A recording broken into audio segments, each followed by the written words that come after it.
Hello guys, स्वागत है आप सभी का एक बार और अनदर वीडियो में। आज हम बात करेंगे आईवी फ्लूइड के बारे में। आईवी फ्लूइड यानी इंट्रावेनस फ्लूइड।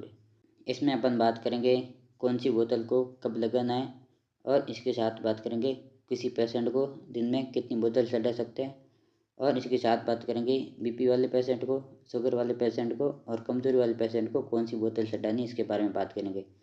और इसके साथ बात करेंगे अपन एनएस यानी नॉर्मल सैलाइन, डीएनएस, आरएल और डी5 के बारे में बात करेंगे। तो गाइस, अगर आप हमारे चैनल पर नए हो तो चैनल को सब्सक्राइब कर दो। चलिए शुरू करते हैं आज का वीडियो।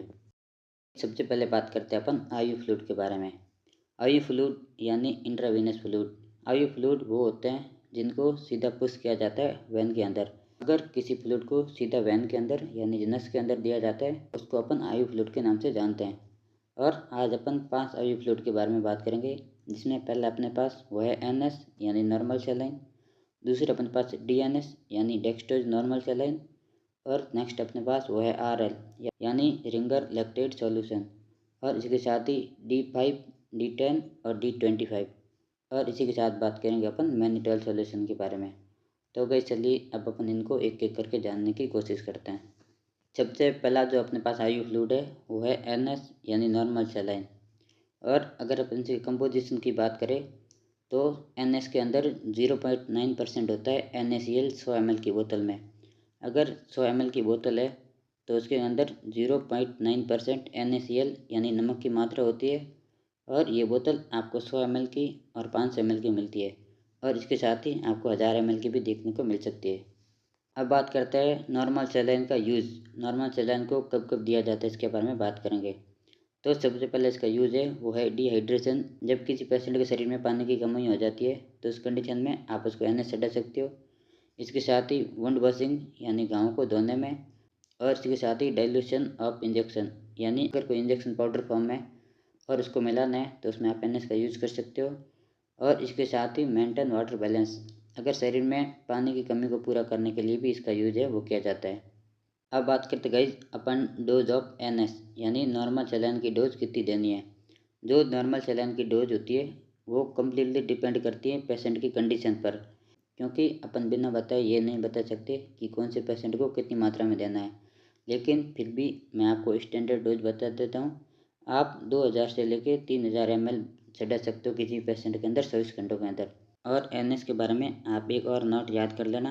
अगर किसी पेशेंट को ब्लड प्रेशर यानी बीपी की समस्या है तो उस पेशेंट को आपको नॉर्मल सैलाइन नहीं देना है।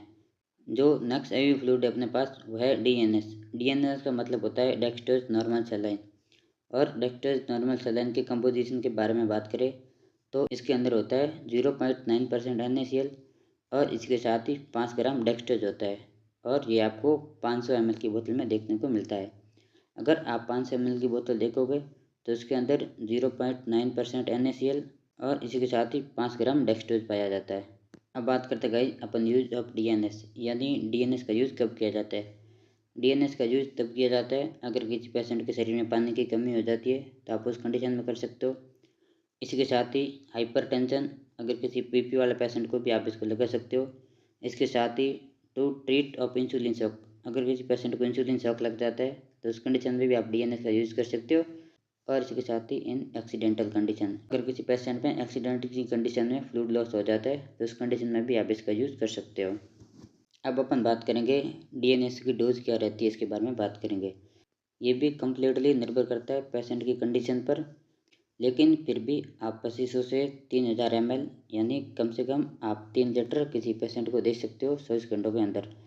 और अगर अपन इसके नॉट की बात करें तो अगर किसी पेशेंट को शुगर की प्रॉब्लम है, जो भी शुगर वाले पेशेंट है उनके अंदर आपको डीएनएस नहीं देना है। अब बात करते गाइज अपन रिंगर लैक्टेट सॉल्यूशन की। इसमें अपन बात करते हैं इसकी कंपोजिशन की। अगर इसकी कंपोजिशन की बात करें, it is mixture of electrolyte in which present sodium chloride, potassium chloride और सोडियम लैक्टेट। ये इलेक्ट्रोलाइट का मिक्सचर होता है, इसके अंदर सोडियम क्लोराइड, पोटेशियम क्लोराइड और सोडियम लैक्टेट पाया जाता है। अब बात करते गाइज आरएल का यूज़ कब करना है, इसके बारे में बात करेंगे। आरएल का यूज़ डिहाइड्रेशन की कंडीशन में किया जा सकता है, अगर किसी पेशेंट में पानी की कमी हो जाती है तो उस कंडीशन में। इसी के साथ ही इलेक्ट्रोलाइट इम्बैलेंस, यानी अगर किसी पेशेंट के शरीर में इलेक्ट्रोलाइट इम्बैलेंस हो जाते हैं तो उस कंडीशन में। इसके साथ ही ड्यूरिंग दी सर्जरी, आप सर्जरी से पहले और सर्जरी के बाद में पेशेंट में आप आरएल लगा सकते हो। इसके साथ ही बर्निंग कंडीशन, अगर कोई पेशेंट जल जाता है तो उस कंडीशन में आप आरएल का यूज़ कर सकते हो। इसके साथ ही न्यूट्रिशनल डेफिशिएंसी, किसी पेशेंट में पोषक तत्वों की कमी हो जाती है तो उस कंडीशन में आप लगा सकते हो। इसके साथ ही हाइपोटेंशन यानी ब्लड प्रेशर की कंडीशन में आप इसको लगा सकते हो। और इसके साथ ही ये डायबिटीज वाले पेशेंट में भी सूटेबल है। बात करते हैं गाइस आरएल की डोज के बारे में। आरएल को कितना दिया जाना चाहिए इसके बारे में बात करेंगे।